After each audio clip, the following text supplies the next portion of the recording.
তথ্য উপদেষ্টা নাহিদ ইসলাম বলেছেন, গণমাধ্যম কর্মীদের সাথে মালিকপক্ষের দাস সুলভ আচরণ করার সুযোগ নেই।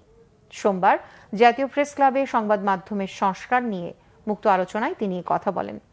জুলাই বিপ্লবে গণমাধ্যমের ভূমিকা নিবিড়ভাবে পর্যালোচনা করা উচিত বলেও মন্তব্য করেন তিনি। সাংবাদিকতায় এখন এক ধরনের হতাশা কাজ করছে বলেও জানান তিনি। এ সময় সাংবাদিক সংগঠনগুলোকে সংবাদ কর্মীদের স্বার্থ রক্ষায় কাজ করার আহ্বান জানান উপদেষ্টা।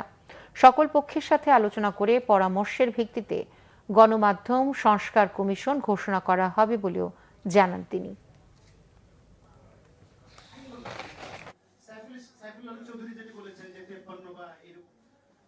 সংবিধানের দ্বিতীয় সংশোধনী বা রাষ্ট্রীয় কর্তৃপক্ষ যদি মনে করে নজর দেওয়া দরকার, এরপরে আসেনি।